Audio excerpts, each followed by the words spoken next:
Vamos falar agora sobre o futuro, no que devemos prestar atenção em 2011. E não é só para ter assunto nas rodas de amigos, trata-se de estar preparado, não ser pego desprevenido quando as decisões forem tomadas pelo governo diante do que ocorre na economia do Brasil e do mundo.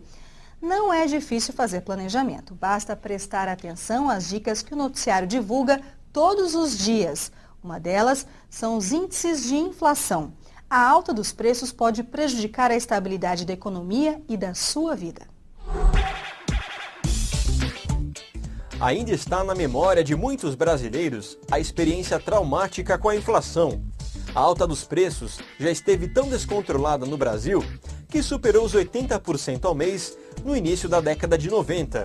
Muito se compararmos à inflação oficial do Brasil atualmente, que fechou em 2010 em 5,9%. Um país que não tem estabilidade econômica é alvo fácil para a especulação estrangeira. Dinheiro que chega ao Brasil para lucro rápido nos bancos e volta para os países de origem. Não promove a produção, empregos e o desenvolvimento da nação. Com a queda na atividade da indústria, menos produtos vão ao mercado. Se a procura dos consumidores é grande, os itens ficam mais caros. Os preços passam a ter reajustes constantes. Se o governo tenta fazer algum controle, como o tabelamento dos preços, a tendência é que os produtores retraiam a atividade, o que traz o risco de desabastecimento. Por isso, é necessário ficar atento aos números avaliados toda semana, mês e ano por institutos de pesquisa renomados no Brasil. São estes índices que servem como base para reajustes das contas que você paga, a exemplo do aluguel, dos remédios, da escola das crianças e da comida na mesa. 2011 deve ser o ano do controle dos gastos. É o que promete, ao menos, o ministro da Fazenda Guido Mantega, mantido no cargo para este governo. Medidas de controle da oferta de crédito vêm sendo tomadas pelo governo e Banco Central desde o fim do ano passado. Professor Celso Grise, o que traz de volta essa inflação aqui para o nosso país? Não há muita dúvida a esse respeito, Luciene. De fato, o que acaba ocorrendo e ocorre com muito vigor é o crescimento da demanda brasileira. Crescemos muito o número de empregos e, mais do que isso, crescemos a renda. E isto traz um conjunto grande de pessoas para o consumo e a nossa oferta não tem sido capaz de atender a isto tudo. E é por essa razão que nós temos de volta esse fenômeno da inflação, que tem sido combatido com alguma propriedade pelo governo. A gente tem dois dos principais índices de inflação aqui no país, o IPCA, o Índice de Preços ao Consumidor Amplo, que é o índice oficial e é medido pelo IBGE, e o IGPM, que é o Índice Geral de Preços Mercado, que é medido pela Fundação Getúlio Vargas. Professor Celso Grise, por que estes índices são tão importantes na vida das pessoas? Luciene, porque eles têm, de fato, a aferição, a medição, a medida exata daquilo que afeta o bolso de cada um dos telespectadores e das famílias brasileiras. Mas melhor do que eu, quem pode explicar isso é o professor Marco Antônio. Professor Marco Antônio, o que medem esses dois índices? Certamente o mais importante é o IPCA, Índice de Preço ao Consumidor Amplo, do IBGE. Porque, no fundo, o que tem no IPCA? Ele reflete os custos da habitação, da alimentação, do lazer, do transporte. Já o IGP-M, da Índice Geral de Preços de Mercado, da Fundação Getúlio Vargas, ele já tem muito componente que a gente chama de bens comercializados internacionalmente. Então tem muito preço das chamadas commodities, né, que são preços agrícolas, minérios, etc. E também sofre muito efeito do câmbio, porque tem um componente importado. O IGP ele tem três componentes, 60% é esse preço por atacado, que a gente chama, que envolve preços de insumos importados, de coisas importadas. 30% é um índice de preço ao consumidor, também chamado índice de custo de vida, e 10% construção civil.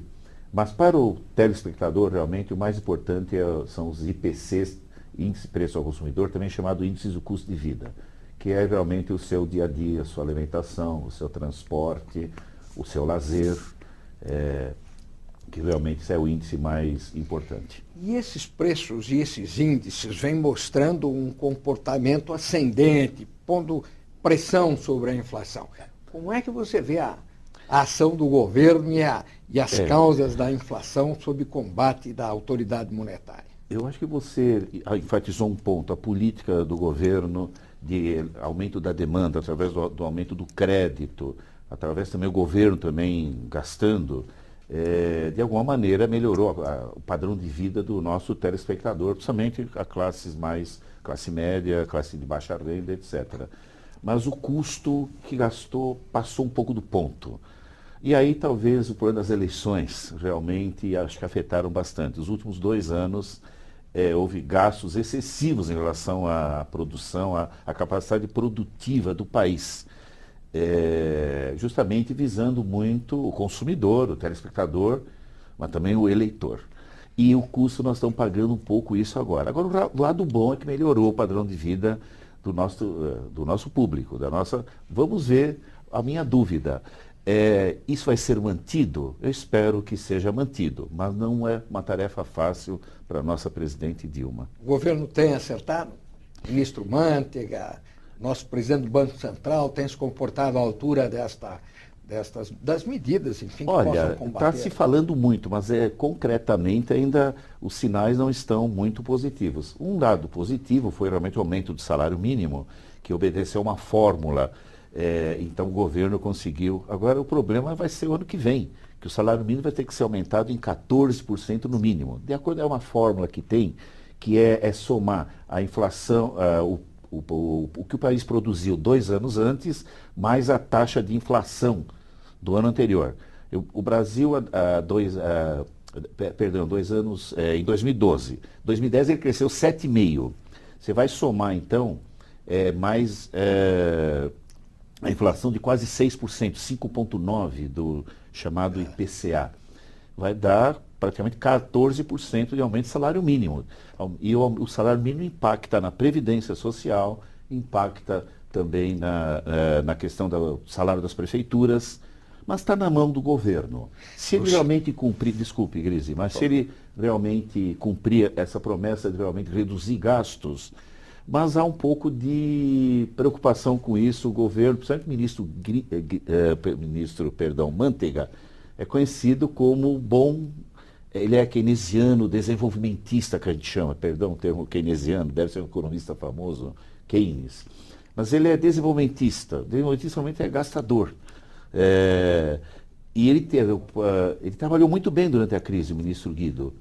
Mas nós, economistas, muito dúvida sobre a capacidade dele de conter gastos. É um enterrador e desenterrador de garrafas, Luciane.